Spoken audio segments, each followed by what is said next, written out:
Welcome back to the Deep Dive. This is the show where we give you the fastest possible route to, well, to real expertise. We dive into complex source material, the books, the deep research, and we synthesize it for you. The goal is for you to walk away not just knowing things, but really understanding them thoroughly and, quickly. And today we are heading on quite a journey. We're going deep into ancient Greek thought, into a world where geography was, well, it was much less about physical borders and much more about framing your entire world. And for anyone following the English Bookcast and their whole mission of deep knowledge, this is exactly the kind of nuanced topic that really rewards a close look. It's a fantastic one. Our whole conversation today is built around a single, really insightful source, the book Cosmography and the Idea of Hyperborea in Ancient Greece by Renaud Gagné. It is a spectacular piece of academic work that really challenges how we've traditionally thought about ancient geography. It does. It moves the whole concept into the realm of, conceptual design. Right. And to set the stage, we have to define the core term that Gagné puts right at the center of this. It's a word we see a lot, especially with the poet Pindar in the first half of the 5th century BCE. And that word is cosmography. Which we might just think means, describing the world, a world description. But it means something so much more radical here. And here's the shift, right? Cosmography in this context is not map-making, not in the way a modern cartographer would understand it. No, not at all. It's an act of creation. Cultural, political, even spiritual creation. So instead of just drawing what's there. Exactly. The sources show Pindar isn't focused on defining simple objects in space, which is a very modern way of thinking. His work is an act of composing worlds. Composing worlds. I like that. It's all about establishing these larger relational fields. It's about connecting, the gaps or spaces between things and creating these integrated, sometimes really surprising links between different times and places. So if a modern map is a reflection of physical reality, this is more like designing the world's constitution. That is a perfect analogy, yes. Setting the rules for how distance and divinity and human achievement all relate to each other. Precisely. The poet uses things like stars, winds, mountains, streams, not just as pretty details. They're structural tools. They orient your perspective, and they reflect the meaning of one place onto another.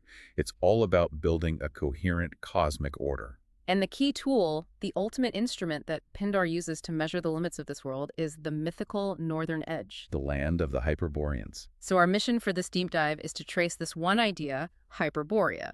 We're going to follow how it transforms across centuries, across different genres. We'll see it move from poetry to shaping cult practices, influencing history, showing up in tragedy, and maybe most astonishingly, it even appears on early modern maps. We're looking at how this imagined edge of the world was used over and over again to establish the structure and order of the Greek cosmos. Okay, so let's start squarely with Pindar. The source really points to him as the essential early cosmographer. Why his poems? I mean, why are these victory odes he wrote for athletes the perfect canvas for world building? Well, Pindar's victory odes, his eponytion poems, were inherently integrated networks. They had to be. They were designed to create these eclectic successions of territories and peoples, and to trace patterns of order that go way beyond simple geography. So when he's praising a victor from, say, Sicily, He doesn't just celebrate that one moment of triumph. He validates it. He connects it backward to mythical heroes, outward to these far-flung, pristine lands, and upward to the gods themselves. so if you win at Olympia, Pindar isn't just saying, hey, congratulations, you ran fast. No, he's weaving your specific victory into the fabric of the entire cosmos. The location of the win, the location of the performance. They get intertwined with all these crisscrossing trajectories.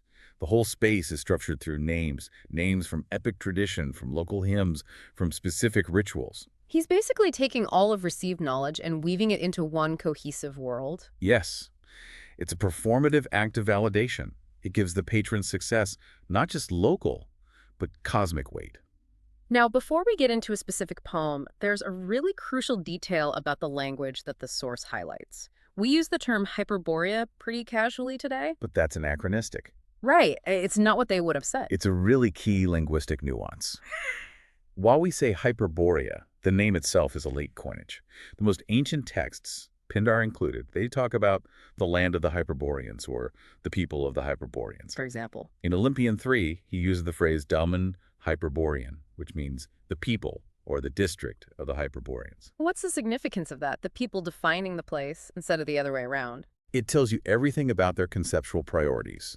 Initially, this distant place is defined by its pristine inhabitants. It's this mythical group of people, this ethnos, known for their piety and peace. So the focus is on the society. It's anthropological, it's theological. Yeah. Only later, when geographical skepticism starts to creep in, does the focus shift to the territory itself.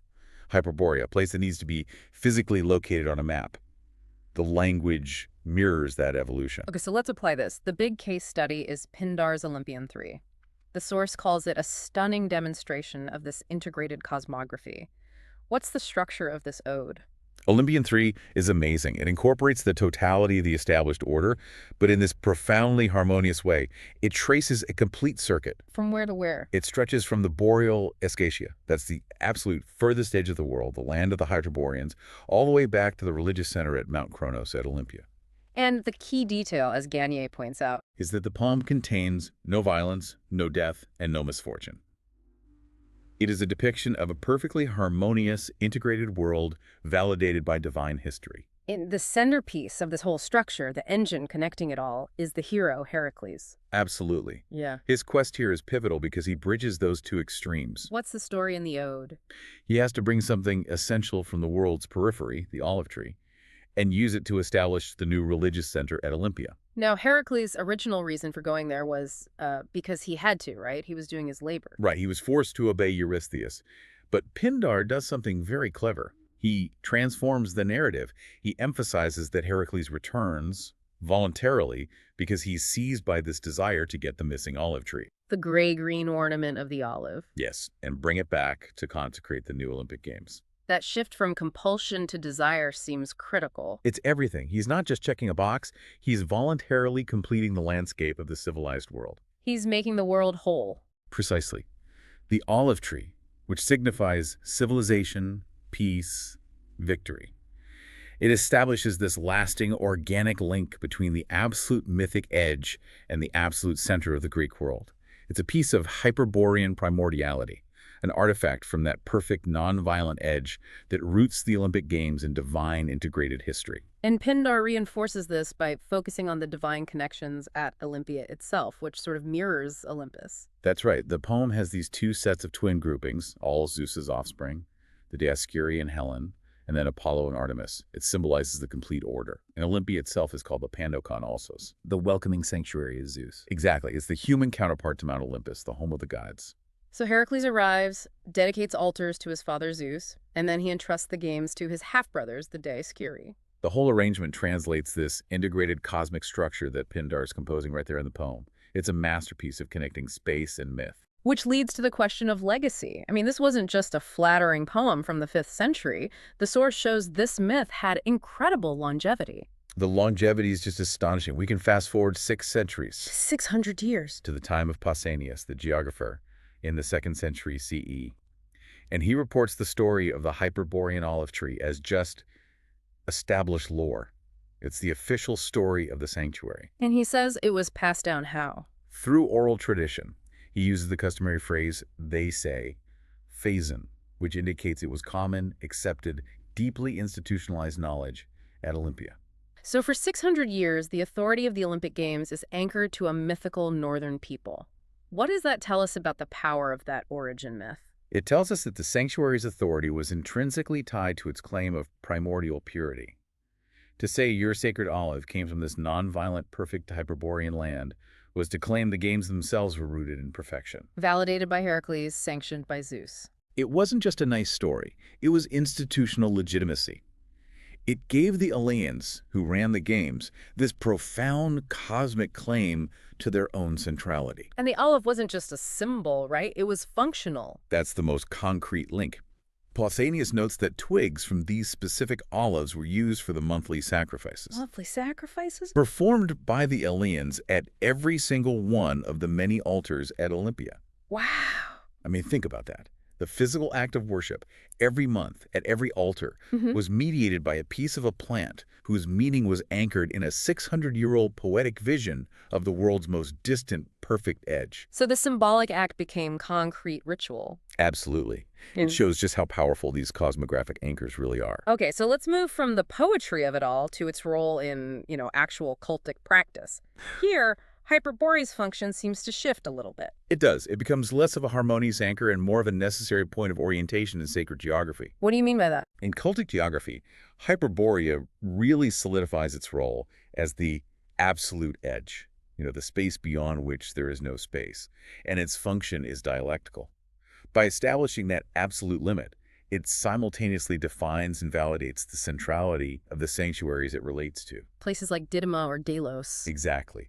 And we have this fascinating, almost accidental piece of physical evidence for this, the Olbia bone tablet. This tablet is amazing. It's from the late 6th century BCE, founded Berezan, or Olbia, which was a Milesian colony on the Black Sea coast. So geographically, right on the northern edge of the Greek world. Squarely on the edge. Yeah. And the tablet was consecrated to Apollo Didymus, the patron god of the mother city, Miletus. So a distant colony is connecting itself back to its home city's god. What does the inscription tell us about how they saw their own place in the world? Well, the inscription is pretty cryptic, but one fragment is just so telling. It has the phrase, "I bless her," there, far away. Here. The adverb ikie is a powerful signifier of distance. It's an acknowledgement that Olbia is there, far away, on the fringe. So what's the big takeaway here? Why does a colony like Olbia need this Hyperborean concept? It's critical for understanding colonial identity. This text uses the Hyperborean idea to connect the here of the metropolitan sanctuary, Didyma, with the there of the border city, Olbia. So being on the edge isn't a bad thing. No, it gives it symbolic weight. Olbia isn't just some remote, uncivilized outpost. It becomes a critical, recognized marker of the distant north, linking it directly into the sacred network of the mother city. It validates their whole existence. And the dedication itself reinforces this northernness. It does. The text includes the phrase Nikephoros Bore, the victory bearer of the north. This specific epithet anchors Apollo's divine presence to a cardinal point.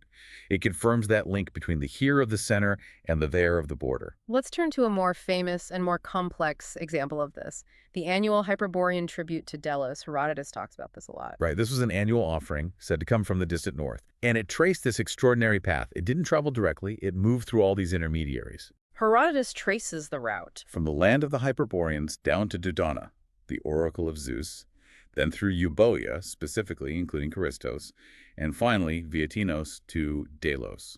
What's so fascinating to me is the logic of that path. It wasn't the shortest route, and it actively, skipped some places. And that complexity is the key to its power.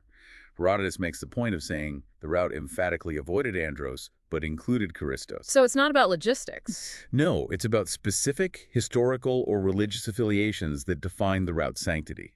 The complexity confirms its ritual, symbolic purpose. The path itself becomes the monument. Precisely. It formed a hodological map, a cosmography defined by a path. It created this powerful, non-physical connection between the sacred agent center, Delos, the authoritative mainland oracle, Dodona, and the mythical extreme north, Hyperborea. The journey made the whole world legible through ritual. And the culmination of this huge continent-spanning tribute was memorialized in very specific local rituals. It brings the cosmic right down to the personal level. It does. Herodotus tells the story of the maidens who first brought the sacred objects, Hyperoge and Laodike, and even earlier ones, Argo and Opus. And when these maidens died on Delos, the community started a ritual that tied the life cycle of their own youth to this cosmic origin myth. Tell us about the ritual. What did the local kids do? It was a classic rite of passage. The Delian girls, before they got married, would cut a lock of their hair and place it on the tomb, which was near the Artemisian, where an olive tree grew. And the boys. Similarly, the Delian youths would wrap some of their hair around a green shoot and place it on the tomb. Think about that. You're connecting your personal transition from childhood to adulthood, from single to married, with a place so mythical it barely exists. That's the power of the cosmography. The ritual conflated the cosmic limit, this distant memory of Hyperborea, with the sanctuary's vital center. The annual ritual made sure that the physical presence of Delos was forever tied to the conceptual edge of the world. So we've seen Hyperborea as this definer of perfect order and sacred geography. But as Greek culture became more competitive, the way they represented space and myth became inherently agonistic. That's a powerful word we should probably unpack. Agonistic just means competitive. Greek hymns built space. They connected local cults into this massive web of links that included Hyperborea. But, and this is the crucial point, those songs often actively challenged or competed with each other. How so? They were trying to inscribe their specific gods, their specific cults, most powerfully into that space. They weren't just descriptions, they were claims of superiority. Let's use the prime example from the source, the hymn by Archaic about Apollo's arrival at Delphi. This seems to perfectly show how the edge can challenge the center. It's a spectacular narrative inversion. The scene is set. Zeus sends Apollo with his golden headband and lyre, driving a chariot of swans to establish his oracle at Delphi. The instructions are clear. Go to Delphi. Right. Declare justice and right for the Greeks from Castilia's spring, the Sacred Heart of Delphi. But Apollo, this central god of the Greek world, he just deviates. He essentially ignores Delphi for a year. He directs his swans to fly straight north to the land of the Hyperboreans. He spends a full year there, delivering law. And the Delphians. The Delphians realize the oracle is silent. The center is empty. So they are forced into action. They have to compose a paean, a special hymn of appeal, to actively call him back from the distant north. That's a profound statement. It positions the cosmic edge, Hyperborea, as the true source of Apollo's authority. It makes the center, Delphi, dependent on the periphery. It completely challenges the concept of centrality. And when Apollo finally returns, it's heralded by the blaze of summer.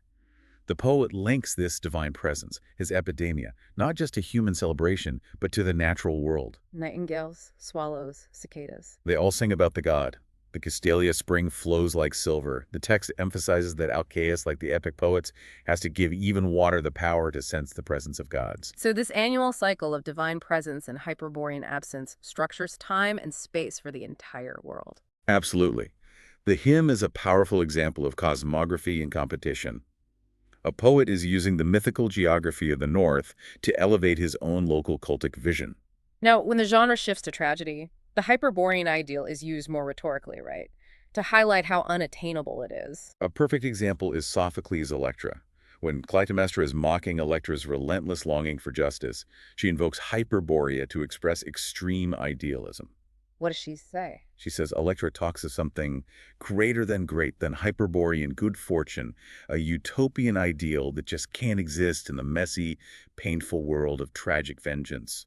Hyperborea is just words, a symbol of impossible purity. Yet it's also used to define the absolute physical limits of the cosmos. Yes, in a fragment by Sophocles about Oreithyia, who was raped by Boreas, her journey goes to the ends of the earth, the sources of night, the unfoldings of heaven. And finally, She reaches the ancient garden of Phoebus, another name for the Hyperborean sanctuary. The sequence poetically merges absolute cosmological distance with this poetic ideal. this poetic world building, though, it creates a massive backlash.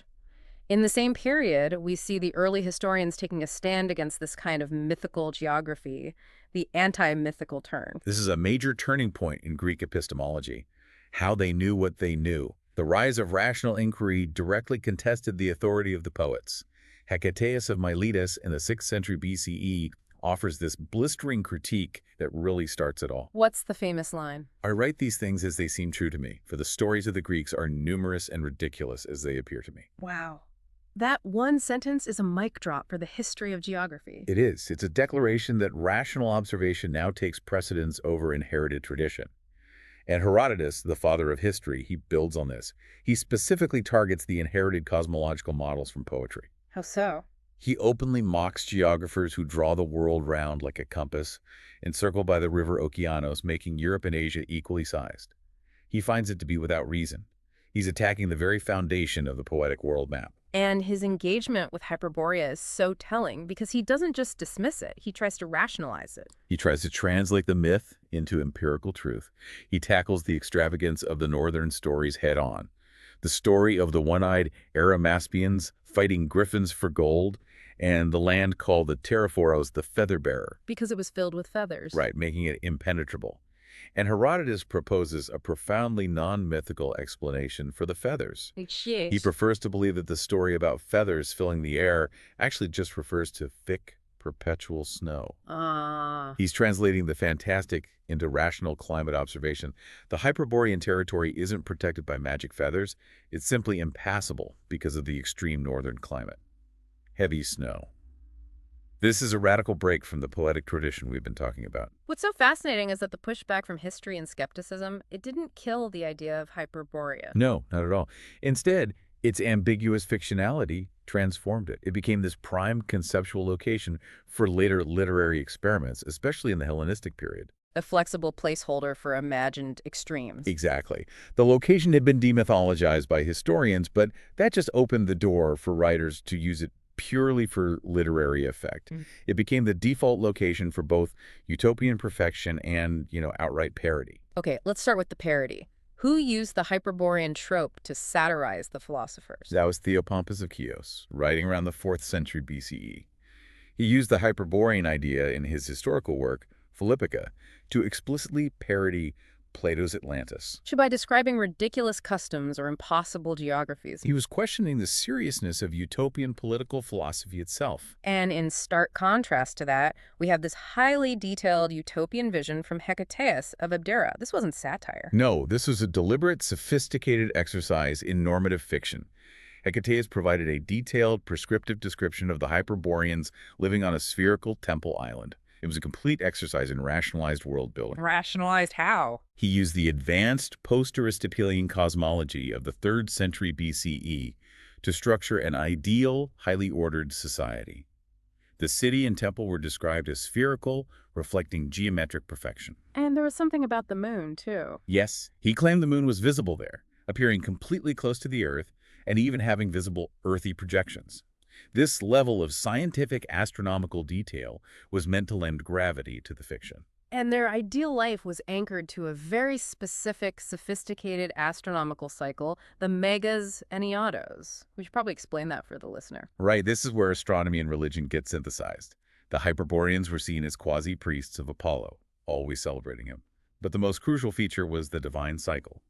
The god visited the island every 19 years. And that 19-year period is the megas Enneados, the great year. Specifically the Metonic cycle.